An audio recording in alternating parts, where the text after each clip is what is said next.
আসসালামু আলাইকুম। সংবাদে আপনাদের সবাইকে স্বাগতম জানাচ্ছি আমি রোজ। শুরুতেই সংবাদ শিরোনাম। গাজার জলসীমায় প্রবেশ করল ফ্লুটিলার জাহাজ, পথে আরও ২৩টি। সুমুদ ফ্লুটিলায় ইসরায়েলি হামলা সামুদ্রিক সন্ত্রাসবাদ বলে হামাস। এতক্ষণ শুনছেন সংবাদ শিরোনাম, এখন বিস্তারিত। গাজার জলসীমায় প্রবেশ করল ফ্লোটিলার জাহাজ, পথে আরও ২৩টি। ফিলিস্তিনের গাজার জলসীমায় গ্লোবাল সুমুদ ফ্লোটিলার একটি জাহাজ প্রবেশ করেছে। এছাড়া অন্তত ২৩টি ত্রাণবাহী নৌযান গাজার উপকূলের দিকে অগ্রসর হচ্ছে। খবর আল জাজিরার।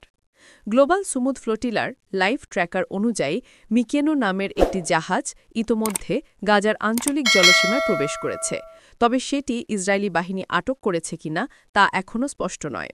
ইসরায়েলি কমান্ডোরা নৌযানগুলো ঘেরাও ও স্বেচ্ছাসেবীদের ধরপাকড় চালিয়ে যাচ্ছে। বর্তমানে কার্যকর জাহাজের সংখ্যা দাঁড়িয়েছে ২৪টিতে, যাদের কয়েকটি গাজার আঞ্চলিক জলসীমার কাছাকাছি অবস্থান করছে। গ্লোবাল সুমুদ ফ্লোটিলা সমুদ্রপথে গাজায় ত্রাণ নিয়ে যাওয়ার একটি বৈশ্বিক প্রচেষ্টা। এই বহরে রয়েছে ৪০টিরও বেশি বেসামরিক নৌযান। এই বহরে প্রায় ৪৪টি দেশের ৫০০ মানুষের মধ্যে রয়েছেন যুক্তরাষ্ট্র, স্পেন, আয়ারল্যান্ড, ফ্রান্স, বেলজিয়াম সহ ইউরোপীয় পার্লামেন্টের নির্বাচিত প্রতিনিধি, আইনজীবী, অধিকারকর্মী, চিকিৎসক এবং সাংবাদিক। গ্লোবাল সুমুদ ফ্লোটিলার প্রথম বহর গত ৩১ আগস্ট বার্সেলোনা থেকে যাত্রা শুরু করে। এরপর ১৩ থেকে ১৫ সেপ্টেম্বর তিউনিসিয়া ও ইতালির সিসিলি দ্বীপ থেকে আরও নৌযান এই বহরে যুক্ত হয়।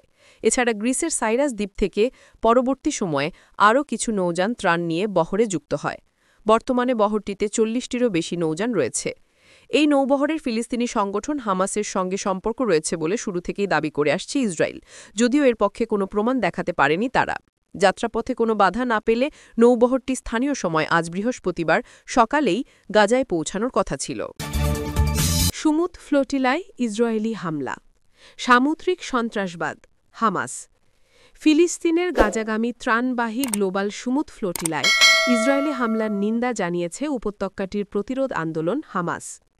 এ ঘটনাকে বেসামরিক জনগণের বিরুদ্ধে জলদস্যুতা ও সামুদ্রিক সন্ত্রাসবাদ হিসেবে আখ্যা দিয়েছে সশস্ত্র সংগঠনটি। এক বিবৃতিতে হামাস বলছে, গ্লোবাল সুমুদ ফ্লোটিলা থামিয়ে স্বেচ্ছাসেবকদের, যাদের মধ্যে সাংবাদিক ও ত্রাণকর্মীরাও আছেন, আটক করে ইসরায়েলি বাহিনী একটি বিশ্বাসঘাতকতাপূর্ণ আগ্রাসনের ঘটনা ঘটিয়েছে।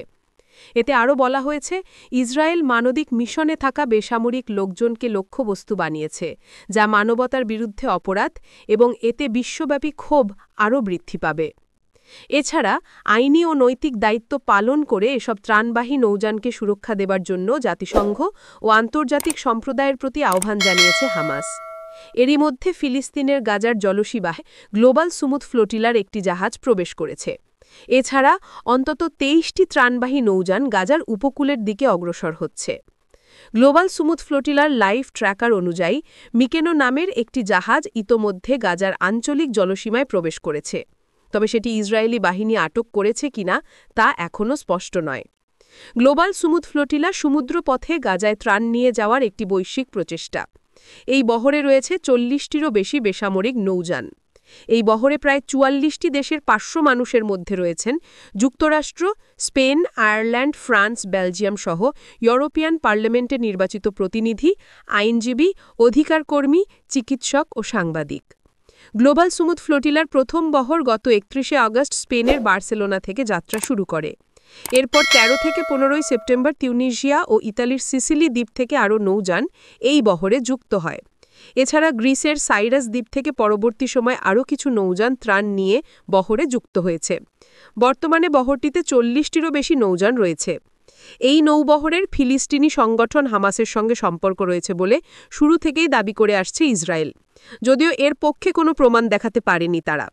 যাত্রাপথে কোনো বাধা না পেলে নৌবহরটির স্থানীয় সময় আজ অর্থাৎ বৃহস্পতিবার সকালেই গাজায় পৌঁছানোর কথা ছিল।